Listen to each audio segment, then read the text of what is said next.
Right now may be just the time to sit down and enjoy a good book. Now that it's the winter season, how about a little murder mystery? Ooh, in today's Page Turners, a local author has penned a fictional story set in the Midwest. We have Roger Simpson, attorney and author, joining us now. Welcome. Thank you.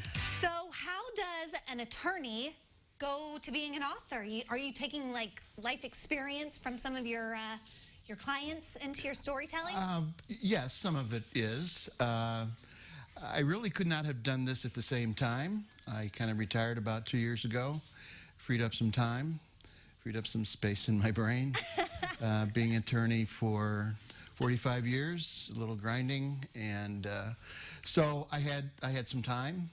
I'd like to say, gee, I wanted to write all my life, but that would not be true. I thought about doing columns and essays for newspapers, but then this started out actually as a screenplay that I discussed with a friend over lunch one day, and then it just kind of morphed into a novel. Well, maybe it'll be a screenplay down the road. That would be wonderful. Sure, yeah, it happens all the time. Before we get into the specifics of the book, is there something about being an attorney that lends itself to being an author? There's been a number of big-time authors who were attorneys or are attorneys and are also very successful. John Grisham probably is the most well-known, but is there something that fits both? I think there is. I think a lot of it is just the experiences you have, the variety of people that you meet during the course of a law practice. I was a criminal trial lawyer. I did both prosecution and defense. So I had a lot of contact with judges, with police officers, with other lawyers, with criminals. And each story is different, so you can kind of integrate each case kind of into your story. Well, tell us about your story here. Okay. Well, just speaking of John Grisham, I'm sure he's very happy that he found out he could write. Right. About 10 years into his career, I found out after 45. I wish I'd have done it that way. Right. The book has two settings. I really like the way the cover turned out. On the upper hand of the front cover, there is a depiction of the North Woods. And the opposite below is a picture of the Chicago skyline. Yeah, the reflection of the trees is the skyline. That's really cool. Yeah. It is a murder mystery, and the murder occurs in the first chapter. It occurs at a very remote cottage in northern Wisconsin. So you're not giving out any spoilers no, right there. I mean, it's like on page 3. Okay, all right. And it's also on the back of the book. Okay. of the no paperback. spoiler there, then. Yeah. And so we find out about who the victim is, and the victim actually was a perpetrator, a defendant in a criminal case about a year before. He was charged with sexually abusing a young girl that he was coaching.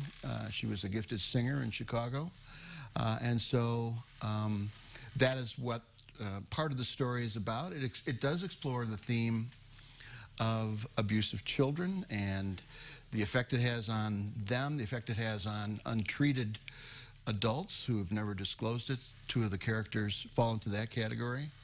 The victim, the murder victim, is kind of a ne'er-do-well from an elite, affluent family on the North Shore of Chicago.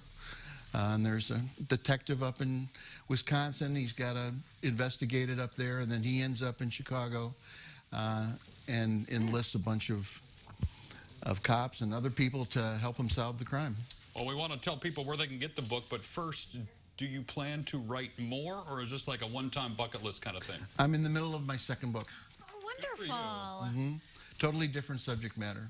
So it's not the second part of the truth. Follow-up. And I will say, it takes some research to do a book. This one did not take much, as I drew from my experience. Yeah. Well, we know your book is on Amazon. It is. As well. It's on Barnes & Noble. Oh, okay. Nice. Google Books. But please go to Monticello. There's a nice little bookstore there called the Hartfield Book Company, and it sells there. Plus, I have just launched today at 9 a.m. web page to sell the book. Perfect. Wonderful. Just in time for your big TV appearance this afternoon. Yeah, isn't that cool? It's a Yeah. real coincidence. Nice. Hey, you know where else it's found? Holly's Country Kitchen, who we're visiting with coming up. It is. So- It is It's indeed. good food and a good book. Yes. Okay. Well, Thanks so much. congrats. Thank you very That's much. Glad to be exciting. here. All the You're welcome. details about the book and where you can find it for yourself can be found on our website. Just go to CILiving.tv.